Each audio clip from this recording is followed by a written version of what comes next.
Hear me? Yeah, can you hear me? All Pollen is right. crazy here. So I've been sneezing the whole time. Yeah, Hey, so wrong Josh, man. You're cutting me off. is it? I thought I was a lot later than this. I just heard Josh and okay. I don't have the printout. Is it Josh Sumter? Oh yeah, Josh Sumter. Sorry. I was like, I was going crazy there. Sorry, guys. let me Sorry. Yeah, I wasn't that clear. Forgive me. no problem. I thought I was at 6:35, so good. There you go, Josh All right. I Sumter. should be sharing my PowerPoint. Can you guys see that all right? We can. All We're right. starting the Very clock cool. now. So that little fiasco, you didn't lose time on that. So we're starting it now. Sounds good. It's good to be with you. Josh Sumter here, south of Pittsburgh. My work is currently in Christian higher education. I serve as a chaplain and a faculty member at a small Christian university. So my paper lends itself to that practical work that I do with young emerging adults in the college terrain. The focus of this paper, you can see in the title, is Reimagining Faculty Mentorship in Christian Higher Education. And I opened my paper by reflecting on key developmental themes that young emerging adults experience and that are clearly a part of the college experience. I really leveraged a lot of Sharon Dalo Park's Big Questions, Worthy Dreams. She uses this phrase thresholds to describe the new experiences that young emerging adults are navigating as they head to college. And that's kind of the locale of where my context is. Christian Smith and Patricia Snell, they use transitions quite a bit in their book, Souls in Transition. It's also a phrase that Dr. Argue used while looking at the DIYA research when we were back in Pasadena. And I kind of use that term to focus on process and change that takes place in the developmental.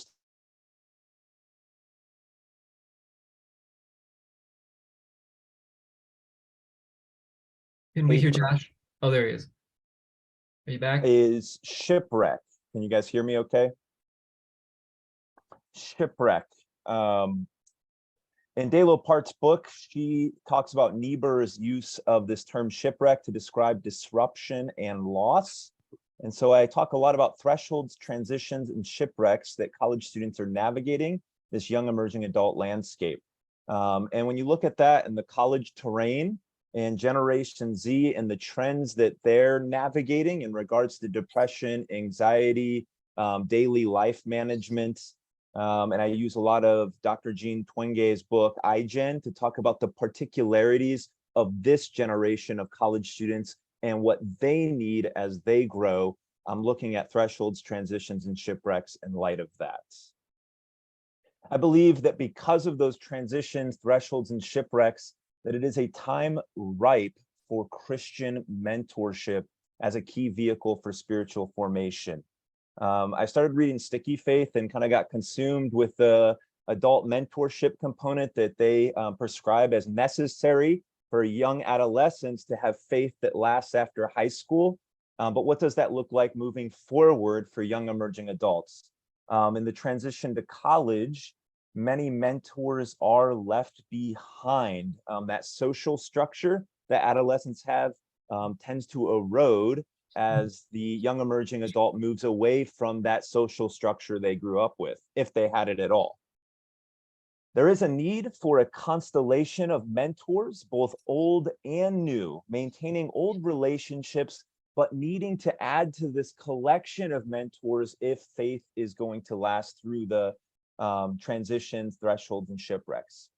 So who will be the Christian mentors or mentor that young emerging adults need while navigating college? I suggest faculty members. They are the needed mentors. There's a lot of different mentors, but in my context and what I'm reading, I sense that faculty members need to be those mentors. However, young emerging adults need faculty members to function in a different capacity because they have different needs than what was happening or expected or needed by previous generations. And so I spend some time in the paper discussing what do young emerging adults need from faculty members today if faculty members are going to be that mentoring agent. I talk about shifts. The first one is a posture shift. This is not uncommon. You guys read all about this in the readings for this year, that youth pastors, and in my case, faculty members, it is incumbent that they function as guides. In fact, the very definition of what it means to be an educator, Dalo Parks says that it means to lead out, to draw out, to guide one towards right imagination or truth. Like inherently in the work that our faculty members do, being a guide is at the core, right? The shift in posture from teaching at to the journey with. Cormode's work on learning to listen with empathy is absolutely crucial. A posture of listening. I mean, this is a real shift for many of my colleagues that are used to the hierarchy model where they stand at the front of the room and teach at students. They go back to their office and have a 1 hour that they're available, and there's kind of a distance gap there. And so to listen and change postures, this is it's a really big shift for some. 90 seconds. Stephen Argue talks about leading through inquiry and question asking, and that necessity. That's how we learn to listen really well, by asking questions. There's a temperature shift that is needed to create warm relationships where you build trust, where you care about the soul and not just the productivity and what your students can do, but caring about their soul. Faculty members need to shift to being role models, caught, not taught. I look at social cognitive theory and what it means to be present. I use Dalo Parks' practices of hearth, table, and commons to talk about ways that faculty members can be present and role models for students. If all of these shifts happen, similar to fees kind of work, I believe there's a new way forward where faculty members can extend Christian friendship in a way that counters systemic experience of loneliness that young emerging adults are experiencing on the college campus, and they need to. In fact, I never thought about this idea until I read the Joy of Befriending Youth chapter that talks about the breakdown of youth pastor student relationships and how pastors need to befriend youth. I think that's true also for faculty to college students as well, and that higher education leaders can enter that space. Christian friendship is at the heart of faculty mentorship, to adapt a phrase from Ellis and Dean. Just a final thought here in my paper at the very end. This is not the scope of my paper, but I do highlight that there are challenges within Christian higher ed preventing some faculty from living into this reality as the mentors that young people need.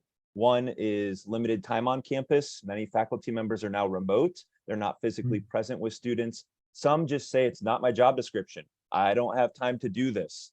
To which one of my colleagues, when I said this, he actually said, well, maybe it's time we actually change our job description. This sounds really important. Perhaps we equate academic advising with mentoring. And then one researcher just said faculty are invisible because full-time employees on campus, it's shrinking, and there's a greater pool of people that are part-time or adjunct faculty. And so how can you expect somebody that has a full-time job elsewhere to also be a full-time mentor on campus? Final thoughts from Steve Argue, Young Adult Ministry Now. He says, you need to step out of what is familiar to serve young adults. And I think this is absolutely necessary and a needed reminder if faculty members are to step up as the spiritual mentors that today's young emerging adults need. We need to step out of what's familiar, a new posture, a shift in the way that we guide students and journey with them. And I think faculty members are those needed mentors for today's college students. 2 minutes for questions, Steve. Great. All right. Thanks, Josh. Thanks so much. Great job. Great job. Great things here. That was awesome, Josh. I love that. And I really like how you're looking at how the needs of young people have changed. So then how does the work of the professor need to change in relation to those needs? So I really just appreciate the work you're doing and how you're bringing that together. Josh, I Thank you. love this presentation. It mirrors a lot of what I did in terms of the youth minister, senior pastor relationship. There's a lot of what you're saying is stuff that I've resonated with and found, talking about shifts and what does mentoring look like. asking that question of what do emerging adults need. I also wonder, like, what would it look like to redefine, elements like job descriptions, especially when it comes to mentors and people that find themselves in authority, but also, for students, it's a little different, but what are the expectations of, like, in your case, students and how they relate to their professors? How can that relationship change in academia, Yeah, I definitely find it interesting. I surveyed my class, how do you find a mentor on campus? And all of them said, I didn't find them, they found me. And so my article is actually that I wrote is on parents encouraging their college student to identify faculty members, that we could flip the script, that students can seek out mentors. Not fully sure what that looks like, but that's kind of a dream scenario, that it's not just one-sided.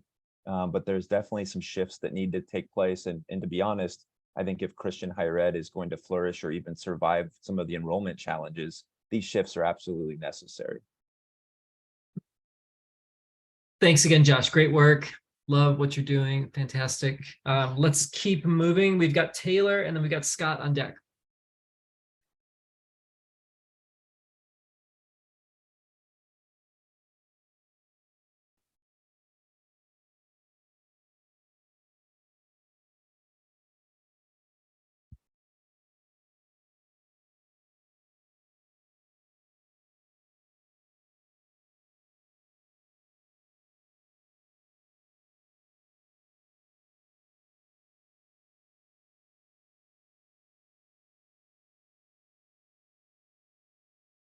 Hey, Taylor, we can't hear you. That's for the best. Now I'm ready. I got this is the presenter view you get over here. Anyways, so the title of my paper is Doubting Well: Youth Ministry Spaces that Aid and Secure Attachment to God. So when I began, working on the direction of this paper shortly after our time together on campus, I knew I wanted to talk about doubt in some way. And I didn't really expect for attachment theory to be part of the conversation. But I did my master's work in family ministry, which was a mixture of Bible and ministry, plus it was about half that and half behavioral sciences. And so as I was reading through sources during the literature review, came across a source that kind of connected the way people process doubt with their attachment relationships.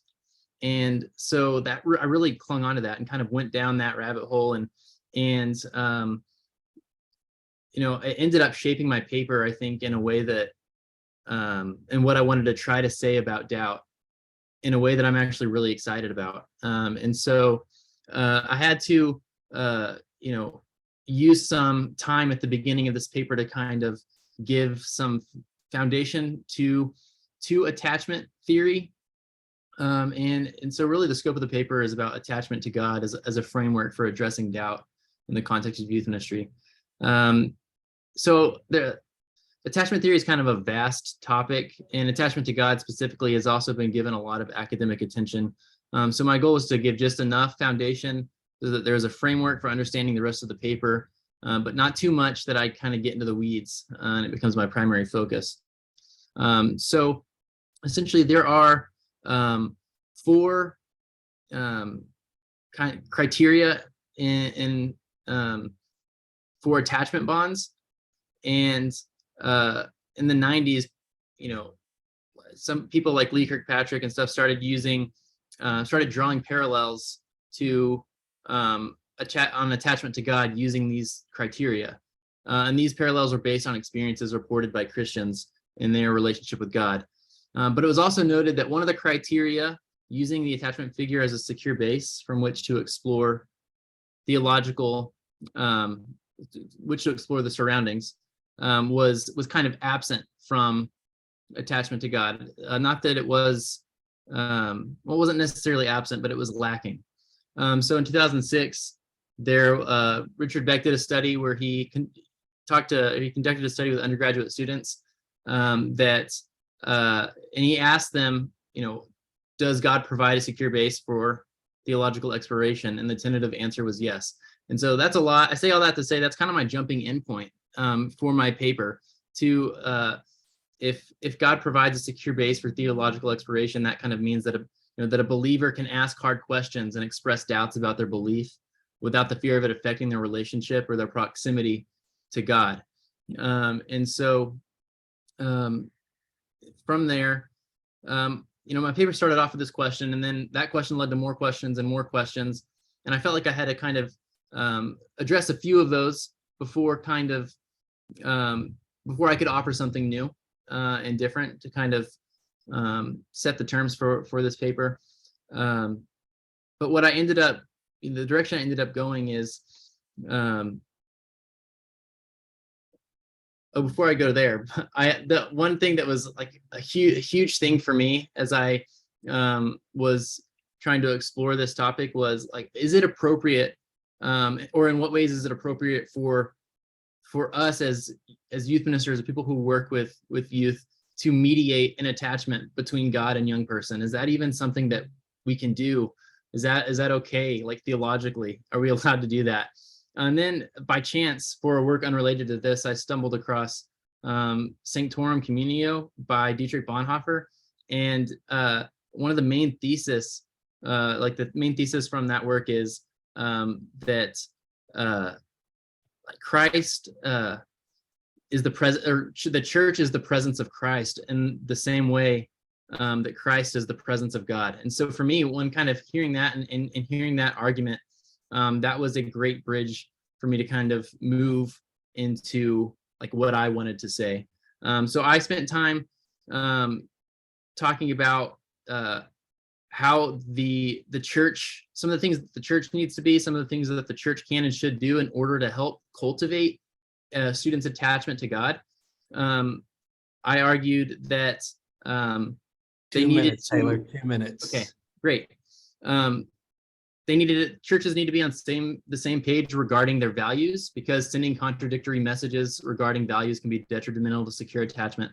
Second thing a church needs to do is place an emphasis on the physical reality of kingdom, because one of the criteria for attachment deals with proximity to the attachment figure.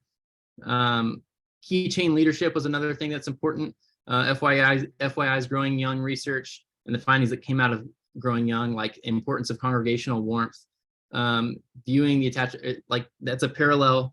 There's a lot of parallels there with viewing the attachment figure as a safe harbor. And then, so that was kind of the second third of my paper. And then the final third moved into, a specific look at youth ministry. So the second third of my paper was necessary because the church really supports the efforts. It has to support the efforts of the youth ministry. But the final third kind of looks closer at youth ministry specifically how it can aid and secure attachment to God. What can be done on a week-to-week basis that will aid in students' secure attachment to God. And then at the very end, specifically, I get into how youth ministries can cultivate like a safe place to explore doubt. And that is all. That's all I have time for. Thanks, Taylor. Appreciate it. Really, really important topic that you're working with here. And so really glad that you're jumping into it. I wonder.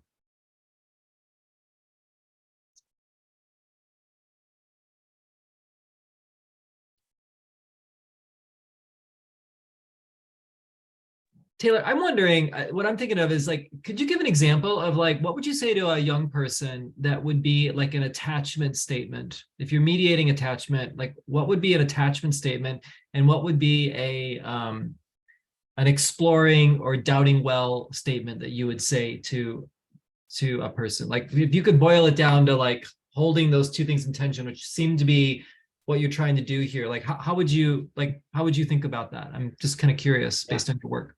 So something to the effect of God is here. God is present. I think that is, I think, an important phrase that that's where I was looking for that theological bridge to say, because mediating that relationship can be hard. But I feel like we are correct in saying that God is present. If Christ exists as church community, then in this community, God is present. And I think that brings God into proximity, and out of something abstract and into something a little more concrete, like the community of believers. So what that actually looks like, it's a much longer question as far as how that would look on a Sunday. I can't answer that, but it's in the paper. I don't know how much time you want. No, that's great. That's great. I think those two tensions are interesting. You brought up this idea of doubting well, and then this idea of attachment. And I think those at play with each other is sort of the crux of what you're getting at. So I'm just really curious. So, well, thanks. Awesome. Great. Let's keep moving. We've got Scott up and Matt on deck. Okay, I do this so infrequently. How do I get my PowerPoint up there now? Okay, you go to share screen. Okay, hold on. Share screen.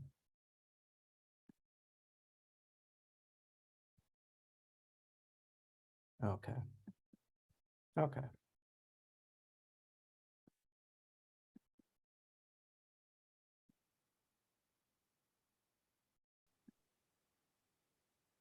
There we go.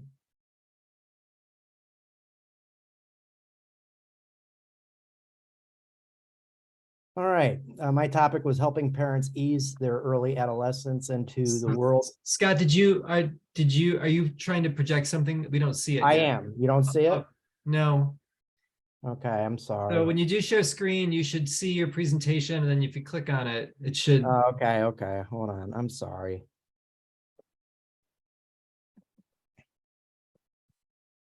Okay. I'm showing my age here.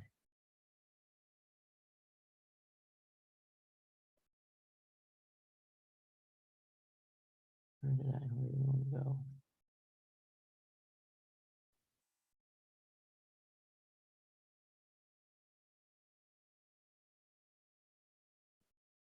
All right, so I go to share screen, desktop, right? So when you do share screen, it should show you should see somewhere your presentation up already. It should be open somewhere, right? Yeah, well, I have it open in another, yeah. Yeah, so when you click on, you should be able to see it and then click on it and then it should pop up. Okay. Then there's one additional blue button to press that says share, and that'll jump it up for us. Okay. Oh gosh.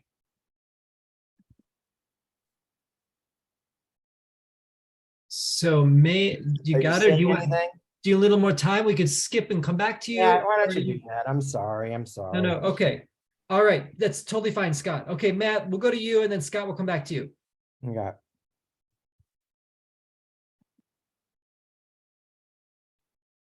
All right. So my research, everyone hear me okay? My research project this year focused on the ongoing development of identity, belonging, and purpose in the years that immediately follow graduation from high school.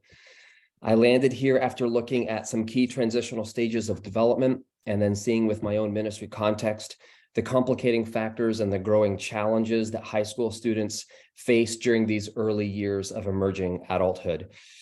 It's in these early years beyond high school that emerging adults are faced with a series of major life decisions, whilst also trying to develop financial independence, establish new friendships beyond the family unit, and find a life partner. Graduation is, in a sense, from high school, this launching pad for significant life change. And so it's here on the cusp of independence and facing some of life's most consequential decisions that young people are often leaving behind established networks of connectivity and support in order to courageously move forward in their development. And from a spiritual standpoint, we all know that much research from the past decade or so shows that North American congregations are losing many more young adults than they're gaining, at least among this youngest emerging adult demographic, 18 to 23 years old. So the question is, are young people after graduation losing faith in this time of transition? Or as our professor and friend Stephen Argue might suggest, are they learning to adjust, trying to figure out life on their own, getting settled in a new community, and learning to adapt to a new schedule? Which leads to my question: how can emerging adults courageously move forward in their development of identity, belonging, and purpose beyond high school? Because for all the disruption and the change that takes place in these years, they're also filled with great excitement and possibility. So my research began to be framed by these codependent realities of loss and opportunity. The loss of social structural stability that comes through leaving behind these established places where a sense of belonging has been shaped and validated, like high school, church, and home. This creates an opportunity for young people to redefine their identity. The loss of relational security that comes through existing and often long-time relationships that were formed in classrooms or youth groups or in the neighborhoods create an opportunity to restructure their sense of belonging. And the loss of established life routines, like going to class, sports, or music practice, and attending youth group on a regular basis that often directed their expectations and their desired outcomes for life. Well, this opportunity is created to renegotiate a renewed sense of purpose. And while I don't have time today to go into all of the challenges, I wanted to cover one challenge to kind of from each area of identity, belonging, and purpose. The first challenge in redefining a sense of identity is what I refer to as institutional ghosting.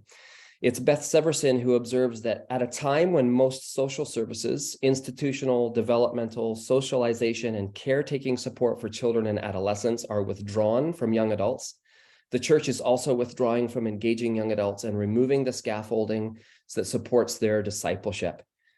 These established networks of relationship and connectivity that have shaped and nurtured and affirmed a sense of personal identity throughout childhood and adolescence suddenly are gone, and things seem different, distant, and destabilized. A challenge to restructuring belonging is the prevalence of relational distraction that comes through technology, which gives high school graduates the opportunity and the challenge of making new friends while simultaneously trying to preserve former friendships. Smartphones have provided continual and constant access to connection despite geographical separation, which has often blurred the needed distinction between social networks and often inhibits new relationships from forming that establish new places of belonging.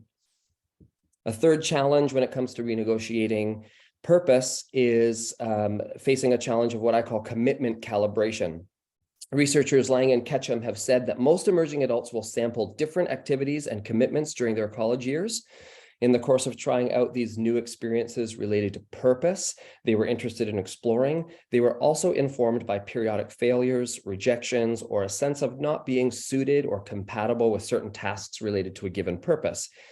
So while emerging adults do deeply desire to contribute in purposeful ways to the world around them, they often feel like a GPS unit that's constantly needing to reroute when navigating and determining where to invest their time and purposeful intentions. So how do we support emerging adults in this crucial time in their life where they have an opportunity to redefine identity, restructure their belonging, and renegotiate their sense of purpose?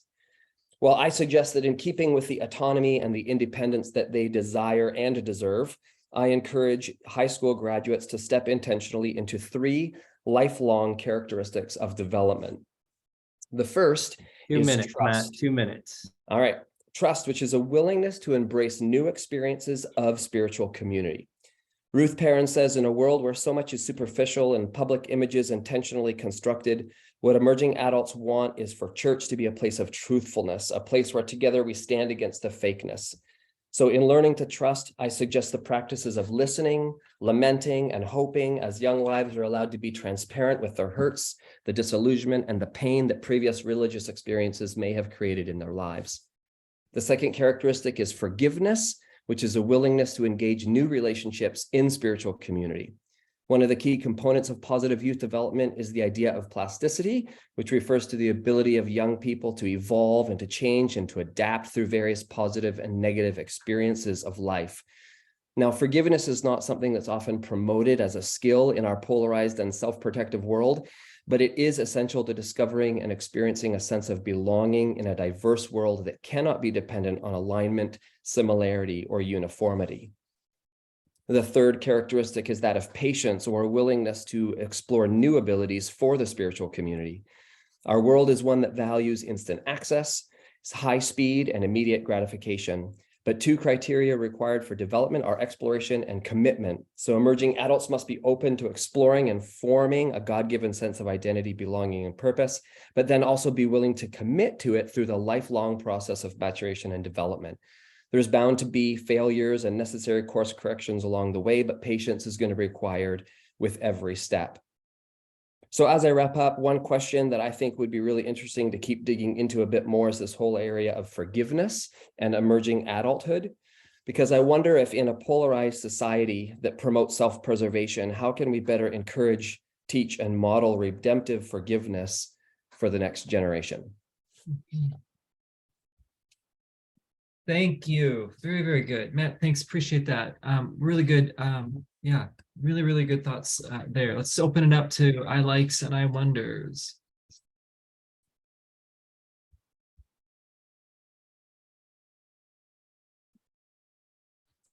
Hey, Matt.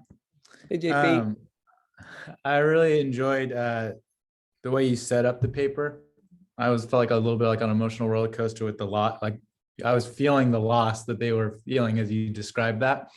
And I think you really hit it well, tying it into the kind of IBP framework there. I was wondering, as you talked about trust, forgiveness, and patience, if this is something that, I think some kids are better equipped leaving home into the new environment with that. Do you think there's anything that, because you're kind of teetering on the edge of like a youth pastor wanting to, what am I to do in this sense, parents even, and then you're kind of jumping ahead even into the new environment that they're in, and what is the role of where the institution or the place that they are kind of launching into. And I was curious, is the interaction between those two things, I was just wondering if you could talk a little more of that and how you addressed kind of how those two interact. Yeah, are you meaning like the continuity of what they're leaving behind, but what they're going to, and whether that's a good or a bad kind of thing? Yeah, like, I think about a kid going off to college that will maybe have more of that than he received, that, yeah, and going out, or vice versa. Yeah, it can be a little bit of both. It is interesting because leaving behind some things from the past can be really great. So this is where this opportunity comes in, that maybe they felt stuck in their identity. Maybe they felt stuck in their places of belonging. But this opportunity and transition in life really provides this opportunity to move forward in a very positive light. So yeah, I think it is kind of very dependent on the emerging adult and their experiences in themselves. And I think a little bit, that's why I leaned into a little bit of their own agency. Like, what can I do? If I'm looking to leave behind, how can I see this as an opportunity? If I'm dreading moving forward, how do I mediate my losses and yet still be able to put a positive foot forward into what's to come? So it's a little bit of both and, I think. Thank you, Matt. Great conversation. Really good topic to keep leaning into. Really appreciate it. Thanks again. All right, Scott, do you want to give it a shot? How you feeling? I'm feeling fine. It's just technology, just trying to figure it all out. But I think we got it figured out. I think All right. Josh is Yeah. I got Josh Sumter doing this for me, so this is good. So anyhow, my topic was helping parents ease their early adolescence into the world of technology. And in thinking this through, I know for me, phones came out where it just was like, I gave smartphones to my kids without thinking much about it, because everybody else was getting them. All their friends had them. And then all of a sudden the research that's coming out showing some of the damaging effects. Yeah, I can keep it there. That's fine.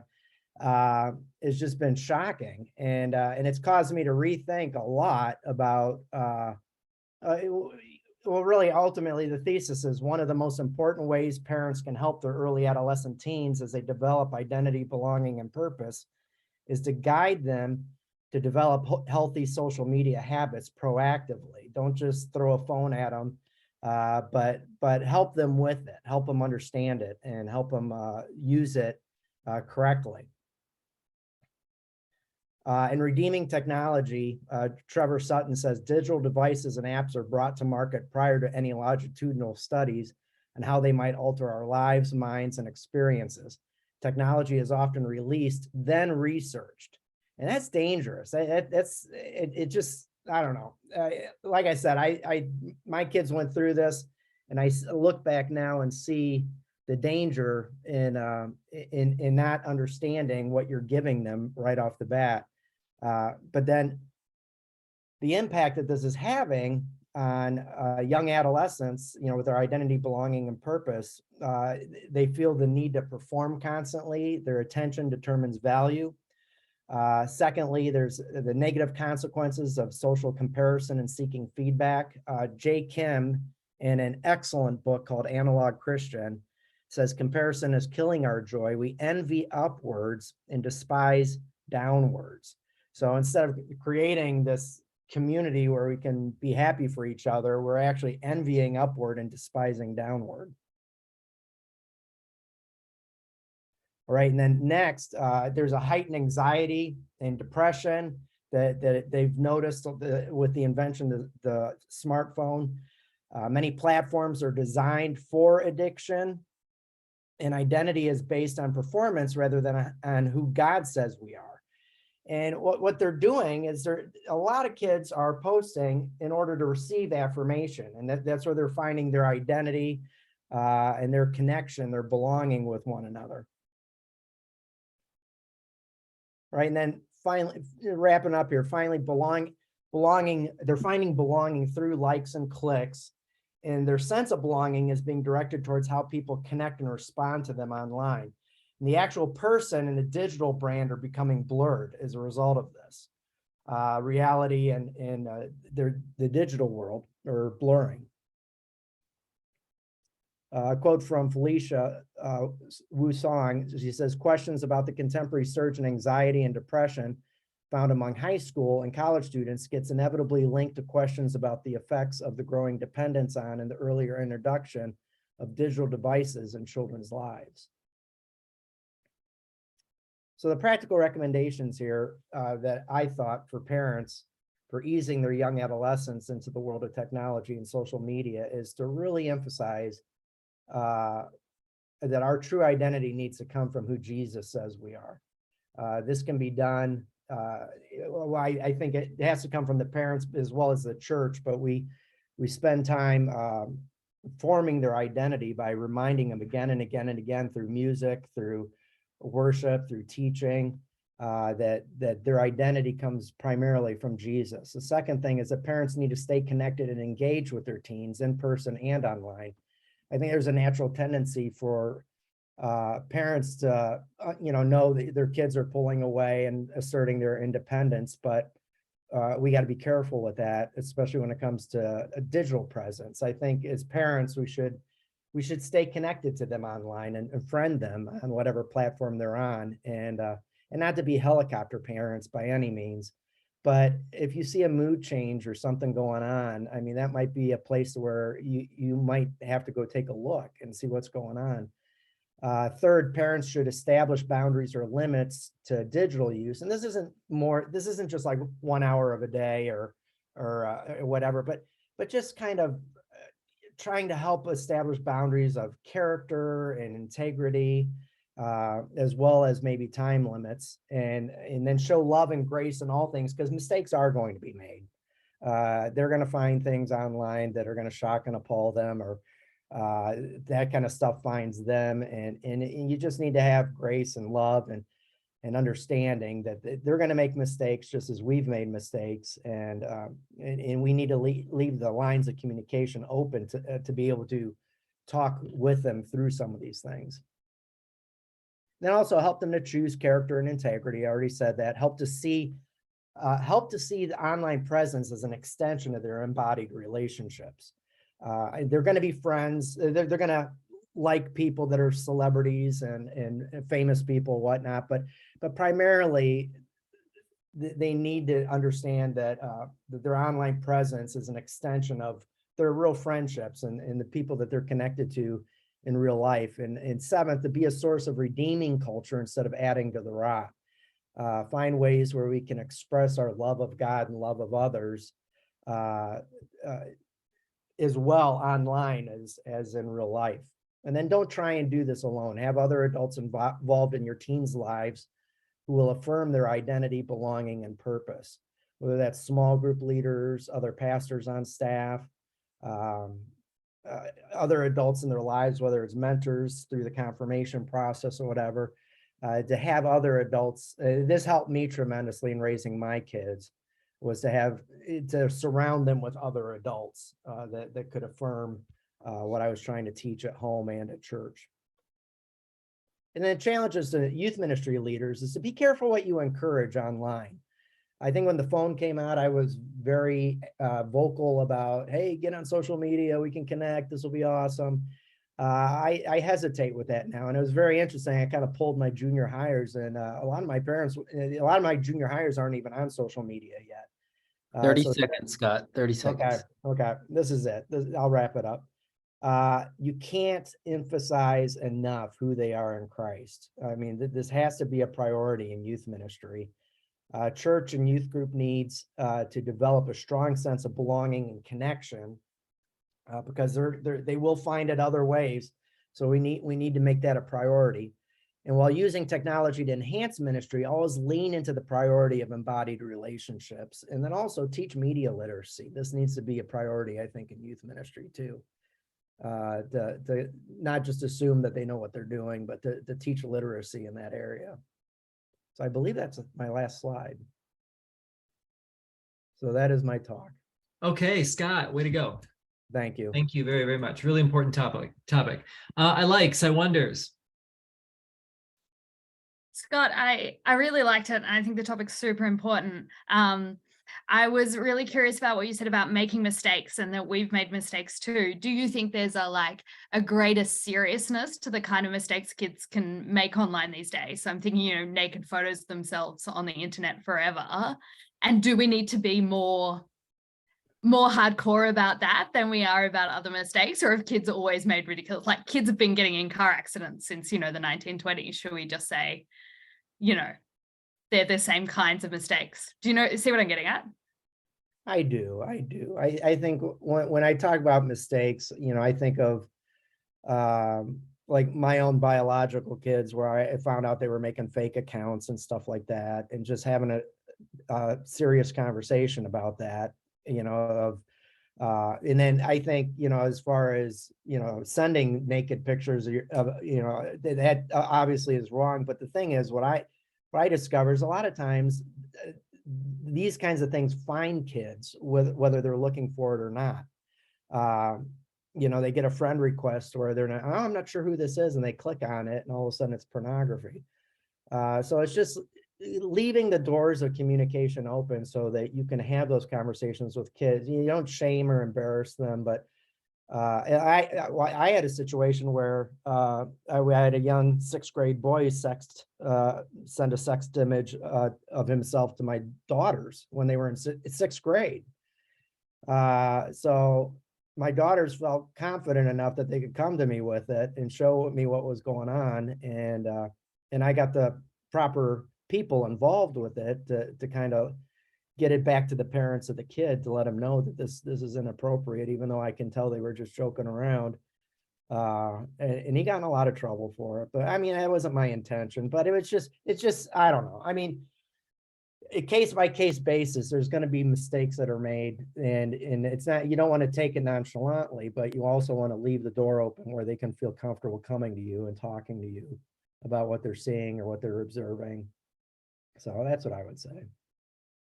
Thanks, Scott. Thanks, everybody. Really appreciate it. We're on to the last one for this session, and then we'll take a break. So we've got Jeremy. Hey, everyone.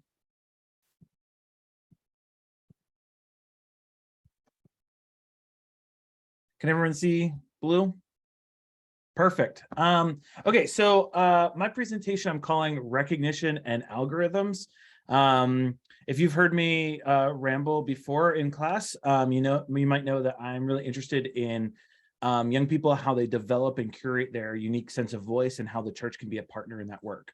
And so I combined that with some of the stuff that really stuck out to me from following and Restless Devices about tech being a medium for young people finding belonging and purpose, but also the way that capitalistic environments co-opt voice. So we have kind of like a 4-part journey. So first part is that young people have a need for recognition and validation, and often turn to social media spaces to seek it out.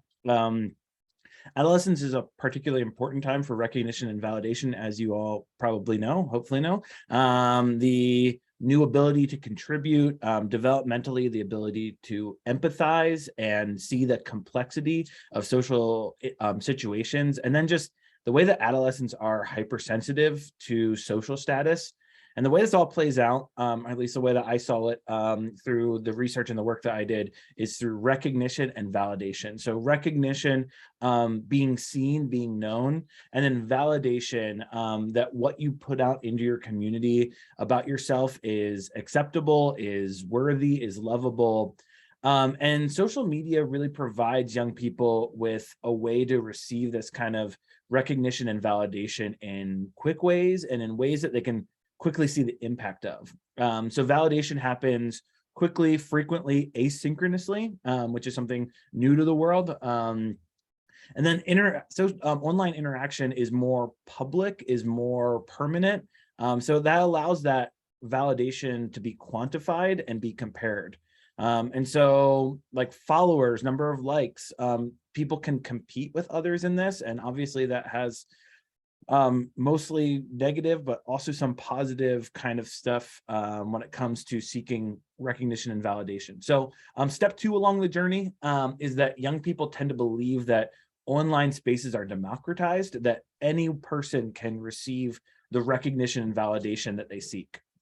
This validation is huge. It's real, and it impacts people, their sense of value, their ability to handle stress, their general affect. There was this great study that I included in my paper where young people were encouraged to make profiles of themselves, and they were put among a number of computer-generated profiles that looked real. And in 5 minutes, they were able to like profiles, and then they received a random number of likes. And then the researchers tracked those young people, their general emotional affect for days and months out. And young people with fewer likes, fewer positive feedback, were more likely to report negative affect, react more intensely to stress, feel lower sense of self-esteem. And that was only multiplied for those who already felt rejected because of gender, race, ethnicity, sexuality. And the second thing that they found is that young people take what happens online and add meaning to it that's not inherent in what happens. And so they go beyond the information given and assume that fewer likes means less inherent value. And yet the second part of this is that people don't really understand how algorithms work. Even researchers don't really understand how they work. And social media organizations are not willing to open the door to tell people, oh, this is my system, so now you can game my system. And the interesting thing is that young people, studies have shown that young people only really see the influence of algorithms when they feel like overly rigid, or they feel bluntly characterized. And so like I'm talking about algorithms, and then like on Instagram this afternoon, I'll like be an ad about algorithms. I don't even know how you'd have an ad about that. Anyway, so algorithms are not always subtle in this. Like there was this whole blow up in 2020 about how TikTok was suppressing certain creators because they were overweight or disabled. But another study I was looking at shows that noticing algorithm influence on one platform does not translate to other platforms. And so there's a tension here that it's like young people turn to these social media spaces believing that they can receive recognition and validation, but they don't realize that these spaces are tightly controlled by algorithms that filter the content. And algorithms choose certain types of content, certain types of creator, and to amplify, and others to suppress. And young people don't understand the influence of algorithms on their ability to make an impact in their online communities. So the third step of the journey is that young people tend to believe that online spaces are democratized, that anyone can receive recognition. That's a second step. Third step is this, that online spaces are not democratized because algorithms are tuned for monetization. Content creation online is always embedded in capitalistic systems, and users don't see this. They think of social media as like a bulletin board where anyone can post in the community, but actually it's a billboard. It's meant for advertising, and for your voice to be heard, you have to pay for that privilege, whether that's paying financially or paying with social capital. And One minute. overall, young people turn to social media because it promises to be this place where they can receive recognition and validation. And while that's a dominant narrative, they're not created that way. And young people are feeling very affected by rejection online, but algorithms are tuned for monetization, not for support and care. So what do we do about this? They need compelling counter liturgies and practices. Luckily, Fee saved me some time by telling you guys what liturgies are. And so a couple liturgies are education about algorithms and their influence. The more that people know, the more that they see. Digital minimalism. This is from Song about digital stock taking, noticing how we use and when we use. And then new practices of meaning making, connecting young people to new sources of recognition and validation, sources that are not completely online, but not disconnected from it either. So maybe you have a young person who is like preaching in your church. Well, give them intentional validation, but also give them pictures, graphics, video, so that then they can use that on social media to get this like secondary boost of validation. So just to kind of wrap up my TLDR, young people turn to social media for recognition and validation, but these spaces are tuned by algorithms for monetization rather than democratization. And so young people need compelling practices of receiving recognition and validation.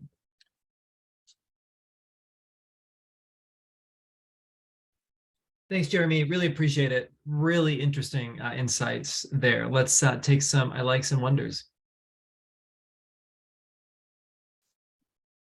I like your phrase that you have to pay for your voice on social media. And I'm just curious if you thought about that at all in context of like ministry with young people, if there are spaces that we do perpetuate that in the church, or if you have any thoughts about that.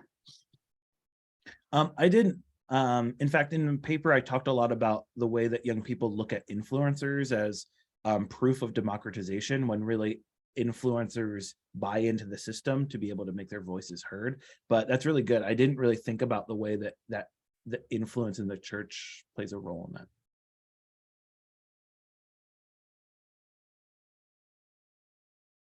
Anyone else? I love what you said there, Jeremy, about the influence of likes on teenagers, and I think it stems to adults as well. I'm just wondering what your thoughts are on if youth groups sometimes also enable that by posting photos of which young people are at a youth event, and then what that does for the young people themselves when they see the likes, and what it does for maybe youth leaders on the church next door when they see the other youth ministry getting more likes than their own. Yeah, so I was really careful in my paper to not say things like, well, young people should just give up like this search for validation online, because it's not going to happen. Or we need a completely different culture around social media for it to happen, which I think is beyond, yeah, it's just seems like too much. And so my focus was mostly on like, okay, if this is the system in place, how can Jesus work through the system that's already in place rather than like trying to get rid of the system? If it's also okay, just to really comment on Josh's comment on the about his 15-year-old. So that's actually something I talk about in my paper as well. There's actually a study that groups young people into the way that they see algorithm influence. And like there's the biggest group are people that know their content's being filtered, but they essentially say, I don't care. Like it's probably, if anything, it's a positive force because it helps me find content that I like. You hear people talk about this all the time with the For You page on TikTok, that like, oh, it's so helpful, but really they don't see the insidious way that creators, especially non-white creators, are suppressed. And so most people that are like cool with it are part of the dominant culture in some way. Thanks, Jeremy. So much more to think about here. Really, really great. We're probably being monitored right now as we speak, which is just great. So great. Okay, we've made it through another round, a set of all of you. Way to go. P's doing a little happy dance there. We'll take 10 minutes and we will be back. So get up, walk around, do what you got to do, and we'll see you in a few minutes.